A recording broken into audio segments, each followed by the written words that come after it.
Hi folks, Six Slices here, and I'm a bit remiss really because I should really have reviewed this some time ago, because I think it's probably a couple of months since I got this stuff in. We're looking today at this company HSEDC, which is a guy called Benjamin Hoare-Smith, so Hoare-Smith, and I'd seen his work on YouTube. He's also on Instagram, by the way. On there, it's HS_EDC. And he produces some really nice leather work. So I ordered something from him, which was this. This is a little EDC Pocket Carry, really. And it came flat, and it looked incidentally when it arrived flat that you could never put anything in it.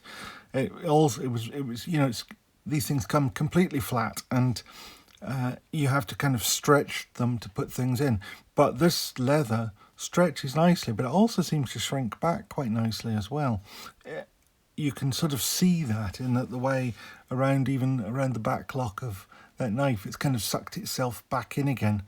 But that doesn't mean it's difficult to get things out. Now, I put little tags on things that I carry in my pockets, because I struggle to get things out of these sort of leather holsters and even out of my pockets. But that's just because I've got no feel in my fingers, and it can be difficult as a result to pull things out. But the other thing is, I ordered this and I paid for it full price. It came wrapped in some... It was in a padded envelope, but inside the padded envelope it came wrapped in some beautiful sort of William Morris style or Liberties sort of paper, and really beautifully wrapped. Unfortunately, having kept it for 2 months, I've kind of lost it. I don't know what I did with it, but sorry. But it was beautifully wrapped, and a little sticker on it to say who it had come from. And it came with a very nice note. And in the note, he said that... he looked forward to seeing this on my channel, and he added in a couple of extras for free. I paid for this, I ordered it because I thought it was a good thing. I paid for it full price. He added in a couple of things. You could call that bribery. The other thing he added in was a little coin slip and this bead, which I shall show you in a moment. But as far as I'm concerned, if I thought this was rubbish, I would tell you. I've no qualms about that. I've bought several of these slips from various people. Some have been better than others. I got some really good fabric ones, which I don't think I've done a video on, so I need to do that. The fabric ones are great. They probably actually work better, if truth be told. They kind of slip in the pocket a little bit better. But I just think these look nicer. So you could call me very shallow, and you'd probably be right, because I carry this one. I occasionally carry the cloth ones. I've got different things in the cloth one ready so that I can swap them over, because I'm a very sad individual, as you all know, because, for example, when I have a brass knife or one with brass liners or brass accents or whatever, I have to have my brass set up. If I have a black knife, I have to have a black set up. This one, the bolsters and pins and everything are all stainless. I don't have a stainless steel torch, but I do have a titanium one, and I've got a silver chrome space pen, so they fit in there. These also give you some idea of what this will hold. This is the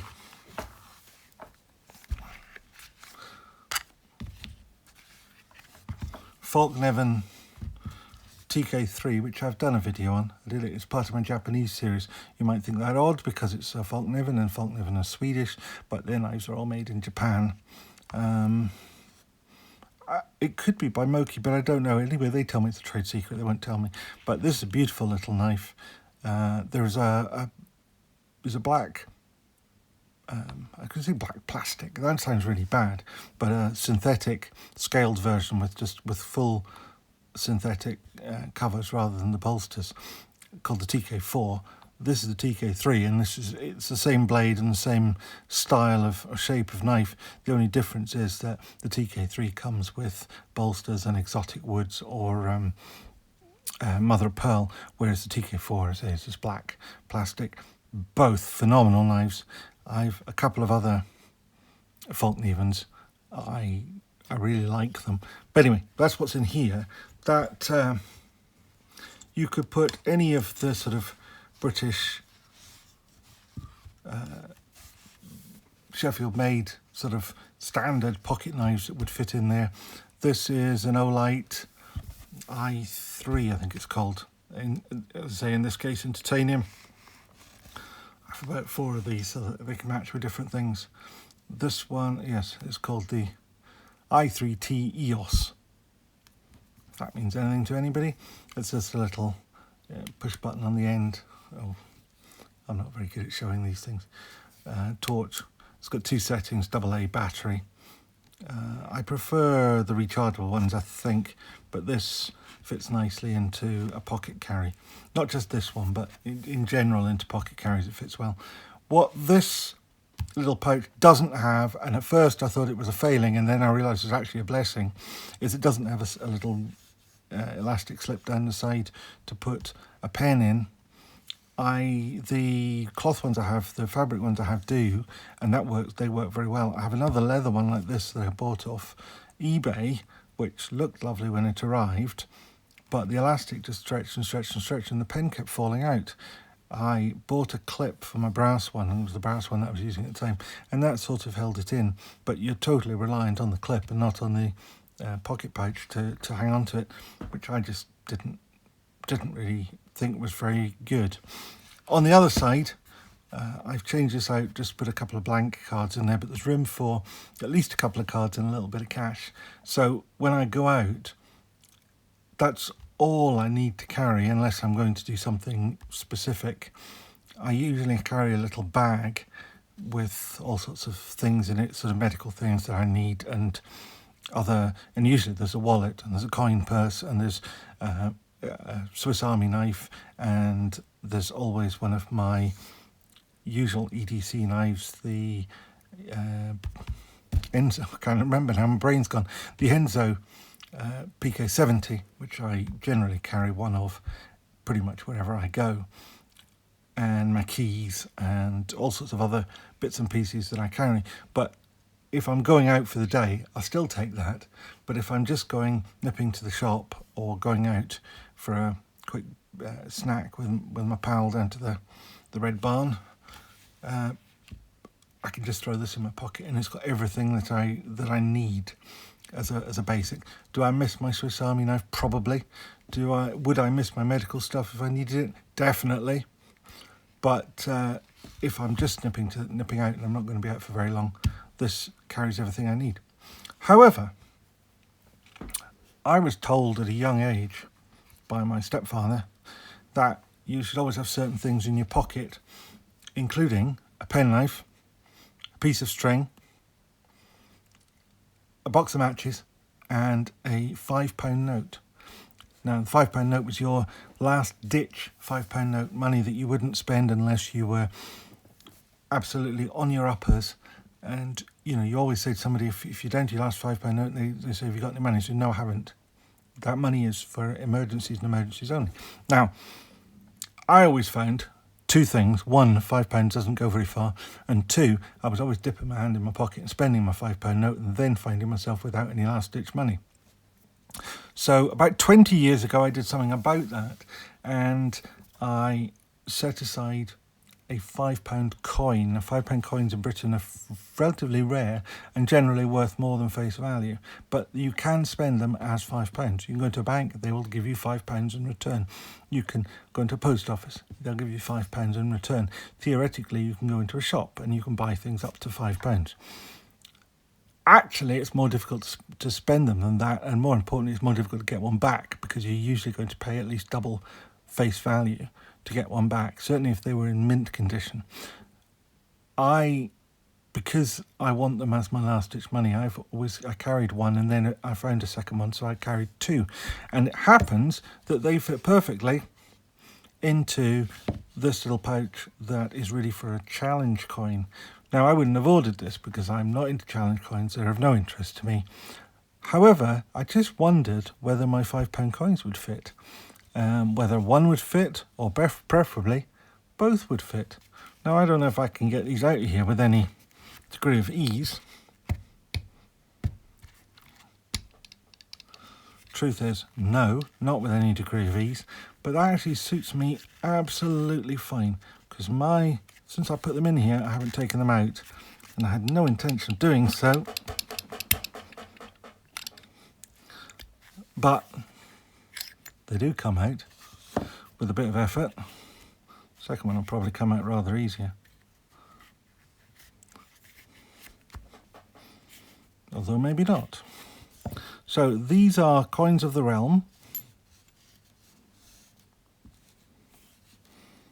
They have, Elizabeth II. Can't think what DG stands for, I should know. Dei Gratia, by God. That's what it stands for. Regina, Queen. FD, Fidere Defensor. I didn't know that bit. I know something. Oh. 1999. That was the first one I got. And this one here, I think it's dated 2021. I think it's maybe on the other side. Elizabeth II, Dei Gratia, by God. Queen. So Dei Gratia, by God, Queen. Fidere Defensor, Defender of the Faith. And at the bottom of that one it says £5. And on the other side, it says Queen Elizabeth II, the Queen Mother, 1900 to 1990. So this was released for Queen Elizabeth, the Queen Mother's 90th birthday. She was the wife of George VI and mother of the Queen. So Queen Elizabeth, the Queen Mother, is the mother of Queen Elizabeth, which is possibly confusing, but just remember that the daughter was married after her mother. And this one here,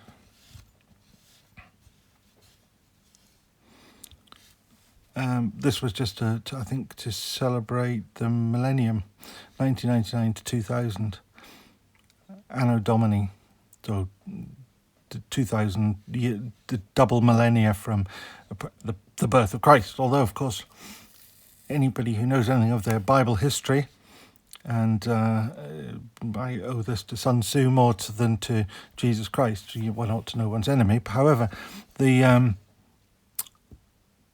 Christ was apparently born around 4 BC and crucified around 29 AD. So I'm not quite sure why 2000 is chosen as a date. I suspect it was chosen by somebody in history who wasn't at the time fully conversant with the actual calendar of things. However, there we are. Pope Gregory, possibly, could be, because it's the Gregorian calendar that we use. Anyway, these are £5 coins. You get a number of coins like these that are commemorative of one thing or another, and often they're not actually coins of the realm, and therefore they have values depending upon what they were issued to release. A bit like challenge coins. Some of them might have a value, but most of them probably have pretty much no value. But these ones are £5, and they are proper coins of the realm. So anyway, these fit into this nice little slip that Ben sent to me. And as I say, I didn't pay for it, just sent it to me. And even with my dodgy fingers, I can get them in there without too much trouble. And once they're in there, I kind of push the leather back down around them just to sort of make sure that they stayed in easily, well. And they do stay in well. So anyway, I can put this in my bag, my little day bag, and it's a nice, easy way to keep these two coins. In actual fact, though, my emergency money, we have a thing called inflation, and back in the day when my stepfather was telling me that was in the very early 80s, when £5 would still buy you something. It was already becoming a bit of a problem, hence by the millennium I went up to £10, but I also have a little little titanium capsule, little thing about this sort of size on my keyring, and in that I have a rolled up £50 note. Again, that used to be a £20 note. It's now a £50 note, and £50 note is a bit similar to these in that you can theoretically go into a shop and hand over a £50 note, but because £50 notes are often copied forged, it can be difficult to use a £50 note. Plus, of course, people have to, if you're not spending anything like £50, if you're only spending £2 or £3, they have to have the change to give you, which isn't always going to be the case. So a £50 note is hard to spend. £5 coins are hard to spend. That way they make really good last-ditch money. I've had that for a long time now. I've had those for around 20 years. I'm not sure I've put them in exactly the dates that they were issued, but it's around that time. So I've managed in 20 years not to spend them, just to keep them, and they're always there. So if I'm ever in trouble, I think it's important. Many years ago, I was in London on my way from Kent up to Scotland, and I got the train into Charing Cross, and then I was going to get the bus up to Scotland. And to do that, the easiest way is to walk out of Charing Cross station, go down to the embankment, and get the Circle Line train along to Victoria Coach Station.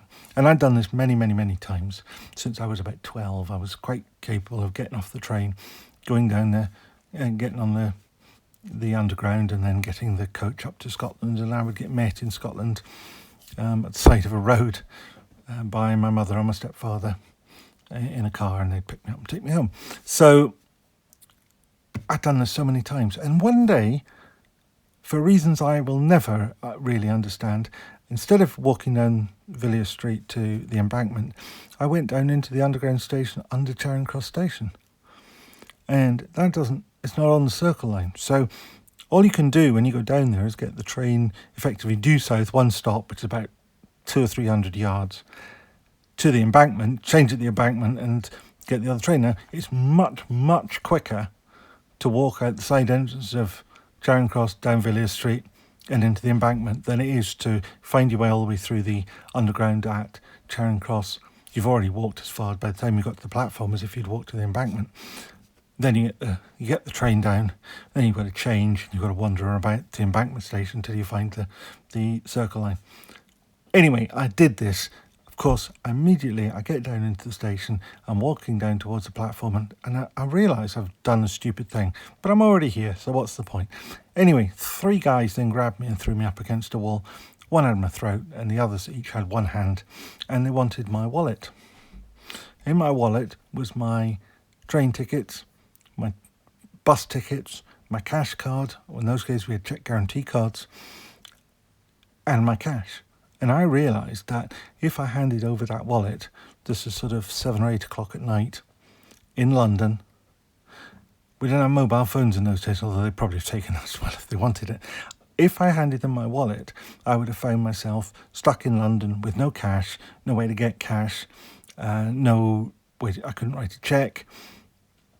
I didn't have any tickets, so I would have been stuck in London. And you couldn't just pick up a phone and phone and somebody would transfer you some money or anything. It just wasn't the case in those days. So I decided that much as I might get my head kicked in, it was better to fight than to hand over my wallet, because I was more frightened of being stuck in London with no money or tickets or whatever than I was of these 3 lads. Now, I should point out I was wearing a very large rucksack at the time, and I was dressed in a jacket and tie. Yes, I know I was a sad individual, but even at 17 or 18 years old, I wore a jacket and tie all the time. Anyway, so I threw 3 of them off because I had my back to the wall, so I was able to throw them off. And I walked towards the first person I saw and said, "Could you please give me a hand? I've got a problem here." And he says, "Sorry, I don't know what's..." Anyway, the 3 of them melted away, and I thought, phew. I was relieved. My heart was going 10 to the dozen. And I walked along the corridor in the tube station, not knowing where they'd gone.